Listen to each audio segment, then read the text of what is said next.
আমি বললাম, স্যার, আপনি আমাকে কি এরকম প্রাইভেট পড়াবেন, যে প্রাইভেট দরজা বন্ধ করে পড়াতে হবে? আমি একটা মেয়ে মানুষ। আপনার সাথে দরজা বন্ধ করে প্রাইভেট পড়লে মানুষ আমাকে খারাপ বলবে, তাও আবার স্কুল রুমে। তখন স্যার আমাকে উত্তরে বলল, অনিতা, আজকে আমি তোমাকে এমন একটা প্রাইভেট পড়াবো যে প্রাইভেট তুমি জীবনে কখনো পড়ো নাই। আজকে আমি তোমাকে এমন একটা অঙ্ক করাবো যে অঙ্ক তুমি জীবনে কখনো কর নাই। আজকে আমি তোমাকে এমন একটা ইংরেজি পড়াবো যে ইংরেজি জীবনে তুমি কখনো পড় নাই। আমি বললাম, সত্যি বলছেন স্যার? স্যার বলল, হ্যাঁ অনিতা, আমি সত্যি বলছি।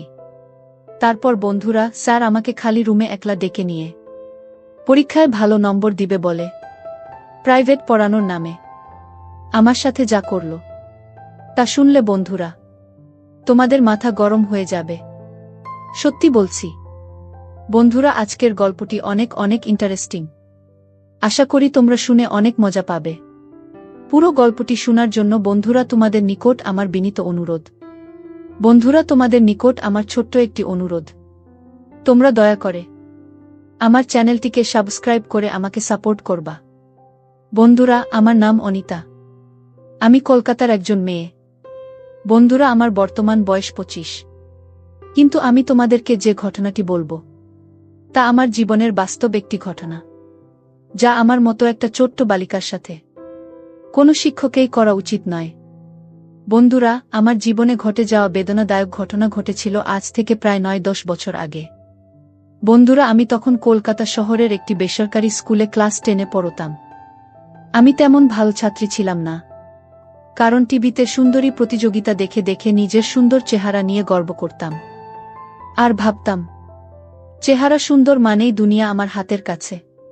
তাছাড়া রাস্তাঘাটে ছেলে পেলে, স্কুলের টিচার, এলাকায় সবাই আমার দিকে তাকিয়ে থাকত। নিজেকে অনেক সেরা সুন্দরী ভেবে সব সময় সবাইকে এড়িয়ে চলতাম। আমি সব সময় আমাদের ক্লাসের স্যারদের কাছে প্রাইভেট পড়তাম। এতে করে স্যার ক্লাসে কিছু বলার সাহস পেত না, আবার ভালো মার্কস দিত। দেখতে দেখতে কিভাবে সময় চলে গেল তা বুঝতেই পারি নাই। একদিন আমাদের গণিতের শিক্ষক সুকেশ স্যার হঠাৎ করে নোটিশ দিয়ে দিল, আমাদের টেস্ট এক্সাম সামনে। আমি ছাত্রী হিসেবে তেমন একটা ভালো ছিলাম না। টেস্ট এক্সামের কথা শুনে আমার মাথা ঘুরতে শুরু করল। মনে মনে চিন্তা করতে শুরু করলাম, কিভাবে আমি টেস্ট পরীক্ষায় এলাও হব। আমি যদি পরীক্ষায় এলাও না হতে পারি, তাহলে আমার বাবা মা অনেক কষ্ট পাবে, আর আমাকে এসএসসি পরীক্ষা দেওয়ার জন্য প্রতিষ্ঠান সুযোগ দিবে না। মনে মনে চিন্তা করতে লাগলাম, যেভাবেই হোক আমি টেস্ট পরীক্ষায় এলাও হতে হবে। আর যদি এলাও হতে না পারি, তাহলে আমার পড়ালেখা চিরতরে বন্ধ হয়ে যাবে। আমার এই সুখের জীবন, আরাম, আয়েশ, ঘোরাফেরা, স্বাধীনতা সবকিছুই চলে যাবে। বাবা মা আমাকে অন্য কোথাও বিয়ে দিয়ে দিবে যদি আমি পরীক্ষায় পাশ না করতে পারি। গভীরভাবে চিন্তা করতে লাগলাম, কিভাবে আমি টেস্ট পরীক্ষায় এলাও হব। মনে মনে চিন্তা করলাম, যদি আমাকে টেস্ট এলাও হতে হয়, তাহলে আমাকে খুব ভালো করে কয়েকটা দিন পড়তে হবে, এবং আমাদের প্রতিষ্ঠানের সবচেয়ে ভালো শিক্ষক সুকেশ স্যার, উনার কাছে আমাকে খুব মনোযোগ সহকারে প্রাইভেট পড়তে হবে। যদি আমি ছুটির পর আমি উনার এখানে বেশ কয়েকদিন প্রাইভেট পড়ি ব্যক্তিগতভাবে, তাহলে মনে হয় আমি পরীক্ষায় ভালো করতে পারব।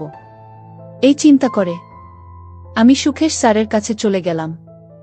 আমি স্যারকে গিয়ে বললাম, স্যার, আমি আপনার কাছে একটা প্রয়োজনে এসেছি। স্যার বল, কি প্রয়োজন? আমি বললাম, স্যার, আমি আপনার কাছে প্রাইভেট পড়তে এসেছি। স্যার, সামনে আমার টেস্ট পরীক্ষা, আর স্যার আপনি যদি আমাকে প্রাইভেট না পড়ান, তাহলে নিশ্চিত স্যার আমি ফেল করব। প্লিজ স্যার, আমাকে 1-2টা মাস সময় দিন। স্যার, আপনার পড়া ছাড়া আমি কারো পর তেমন বেশি একটা বুঝি না। আপনি আমারে অঙ্ক, ইংরেজি সব মিলিয়ে পড়াইবেন, আমি আশা করি। স্যার, আপনি যদি আমাকে পড়ান, তাহলে আমি নিশ্চিত পাশ করব। প্লিজ স্যার, আপনি আমাকে অল্প কিছুদিন সময় দিন। স্যার আমার কথা শুনে একটা মুচকি হাসি দিয়ে বললেন, অনিতা, ধৈর্য হারা হচ্ছ কেন? তুমি আমার স্কুলের ছাত্রী। তোমাকে পাশ করানো আমার নৈতিক দায়িত্ব। তুমি কোনো টেনশন করো না অনিতা। কাল থেকে তুমি আমার এখানে প্রাইভেট পড়তে আসবে।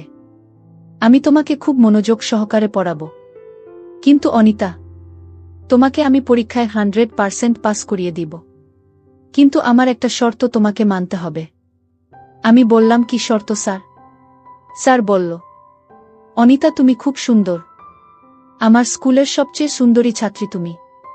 যদিও আমার তোমাকে কথাটা বলা উচিত নয়, কিন্তু অনিতা, তুমি খুবই সুন্দর। তুমি যদি আমাকে একটিবার সুযোগ দেও, তাহলে যে কোনো মূল্যের বিনিময়ে আমি তোমাকে টেস্ট পরীক্ষায় পাশ করে দিব। এবং কি এসএসসি পরীক্ষায়ও ভালো রেজাল্ট করার জন্য আমি তোমাকে রাত্রে দিনে পড়াবো। তুমি শুধু আমাকে একবার। আমি বললাম, স্যার একবার কি? স্যার বলল, বোকা মেয়ে বোঝে না। তুমি অনেক সুন্দর। তোমার সুন্দরের কোনো তুলনা হয় না। আমি তোমার দিকে চাইলেই আমি যেন তোমার মধ্যে হারিয়ে যাই। অনিতা, আমি তোমার সৌন্দর্যের মধ্যে একবার হারিয়ে যেতে চাই। আমি বললাম, স্যার আমি পরীক্ষায় পাশ করব বলে আপনার কাছে টাকা দিয়ে প্রাইভেট পড়তে এসেছি। কিন্তু আপনি যে স্যার এত নীচ, আপনি যে এত খারাপ, তা আমি আগে জানতাম না। স্যার আপনি কি করে আপনার মেয়ের বয়সী একটা মেয়ের সাথে মেয়ের বয়সী একটা মেয়েকে এরকম প্রস্তাব দেন? আপনার লজ্জা করে না? আপনার লজ্জা শরম কি খেয়ে ফেলেছেন নাকি? সুকেশ স্যার আমাকে বলল, অনিতা তুমি আমাকে যেভাবে অপমানিত করো না কেন, তোমার দিকে তাকালে আমি আর স্থির থাকতে পারি না। অনিতা, আমি সত্যিই তোমাকে অনেক ভালোবাসি। আমি তোমাকে অনেক ভালোবেসে ফেলেছি। আমি তোমার ভালোবাসার আগুনে পুড়তে চাই। প্লিজ অনিতা, তুমি আমার প্রস্তাবে রাজি হয়ে যাও। আমি তোমাকে সকল পরীক্ষায় পাশ করিয়ে দেব। অনিতা, আমি তোমাকে খুব বিনয়ের সাথে বলছি, যদি তুমি আমার প্রস্তাবে রাজি না হও, তাহলে আমি তোমাকে সকল পরীক্ষায় ফেল করাবো। তখন কোথায় থাকবে তোমার স্বপ্ন? কোথায় থাকবে তোমার মডেলিং এর স্বপ্ন? কোথায় থাকবে তোমার বিশ্ববিদ্যালয়ের পড়ালেখার স্বপ্ন? সব ধূলিসাৎ হয়ে যাবে। তোমাকে একটা রিকশাওয়ালার হাতে তোমার আব্বু বিয়ে দিয়ে দিবে। আর তোমার পড়ালেখা চিরদিনের জন্য শেষ হয়ে যাবে। এখন তুমি বলো, তুমি যদি আমার প্রস্তাবে রাজি থাকো, তাহলে আমি তোমাকে কাল থেকে প্রাইভেট পড়াবো। আর না হলে আজকের মতো এখান থেকে চলে যাও। স্যারের মুখ থেকে এরকম ধরনের কথা শুনে আমার মাথায় যেন আসমান ভেঙে পড়ল। যেখানে আমার বয়স মাত্র 15 কিংবা 16 হবে, সেখানে 45 থেকে 50 বছরের একটা বুড়ো লোকের খারাপ নজর পড়েছে। তাও আবার সে আমার স্কুলেরই একজন শিক্ষক। বন্ধুরা বয়স অল্প হওয়াতে তখন আমি সঠিক সিদ্ধান্ত নিতেই ভুল করেছিলাম। স্যারের পাতানো ফাঁদে আমি পা দিয়ে ফেলেছিলাম। রাজি হয়ে গিয়েছিলাম স্যারের সাথে একান্তে প্রাইভেট পড়ার নামে নতুন কিছু করতে। তারপর বন্ধুরা, স্যার আমাকে বলল, অনিতা আজকে স্কুল ছুটির পর তুমি আমার রুমে চলে এসো। আজ থেকে তোমার প্রাইভেট শুরু। আজকেই তোমাকে বুঝিয়ে দিব নতুন কিছু অঙ্কের নিয়ম, যে অঙ্ক তুমি কোনোদিন করো নাই। তুমি যদি এইভাবে অঙ্ক করতে পারো, তাহলে পরীক্ষায় নিশ্চিত পাশ করবে। আমি বললাম, আচ্ছা ঠিক আছে স্যার। তারপর বন্ধুরা, স্কুল ছুটির পর আমি সোজা চলে গেলাম স্যারের রুমে প্রাইভেট পড়ার জন্য। আমি স্যারের রুমে যেতেই স্যার দরজা বন্ধ করে দিল। আমি বললাম, স্যার আপনি দরজা বন্ধ করে দিলেন কেন? স্যার বলল, আরে বোঝে না, পড়ালেখার সময় অন্য কেউ এসে ডিস্টার্ব করবে। আর পড়ালেখার সময় কেউ এসে ডিস্টার্ব করা আমার কাছে মোটেই ভালো লাগে না। আমি বললাম, স্যার তারপরেও আপনি দরজা বন্ধ করার দরকার নেই। স্যার বলল, কেন? আমি যদি দরজা বন্ধ করে তোমাকে প্রাইভেট পড়াই, তাহলে তোমার কোনো সমস্যা? আমি বললাম, না স্যার, আমার কোনো সমস্যা নেই। তারপরও আমি একটা মেয়ে মানুষ, এভাবে দরজা বন্ধ করে রাখছেন, এটা মনে হচ্ছে ঠিক না। তারপর স্যার আমাকে বলল, অনিতা আমি তোমাকে আজকে যে প্রাইভেট পড়াবো, সেটা তোমার জীবনের প্রথম প্রাইভেট। এরকম প্রাইভেট তুমি আর কখনো করো নাই। সুতরাং এই প্রাইভেট দরজা বন্ধ করে পড়াতে হয়। আমি বললাম, স্যার, আপনি আমাকে কি এরকম প্রাইভেট পড়াবেন যে প্রাইভেট দরজা বন্ধ করে পড়াতে হবে? আমি একটা মেয়ে মানুষ। আপনার সাথে দরজা বন্ধ করে প্রাইভেট পড়ালে মানুষ আমাকে খারাপ বলবে, তাও আবার স্কুল রুমে। তখন স্যার আমাকে উত্তরে বলল, অনিতা, আজকে আমি তোমাকে এমন একটা প্রাইভেট পড়াবো যে প্রাইভেট তুমি জীবনে কখনো পড় নাই। আজকে আমি তোমাকে এমন একটা অঙ্ক করাবো যে অঙ্ক তুমি জীবনে কখনো কর নাই। আজকে আমি তোমাকে এমন একটা ইংরেজি পড়াবো যে ইংরেজি জীবনে তুমি কখনো পড় নাই। আমি বললাম, সত্যি বলছেন স্যার? স্যার বলল, হ্যাঁ অনিতা, আমি সত্যি বলছি। তারপর বন্ধুরা, স্যার আমাকে খালি রুমে একলা ডেকে নিয়ে এমনভাবে অঙ্ক করাচ্ছিল যে অঙ্ক আমি জীবনে কখনো কোনো দিন দেখিনি। স্যারের অঙ্ক করাতে আমার খুব কষ্ট হচ্ছিল। আমি কিছুই বুঝতে পারছিলাম না। হতবাক হয়ে শুধু কান্না করছিলাম, কারণ স্যারের অঙ্কের ধরনটা ছিল একটু অন্যরকম। বুঝতেই তো পারছেন বন্ধুরা, স্যার আমাকে কোন ধরনের অঙ্ক করিয়েছিল।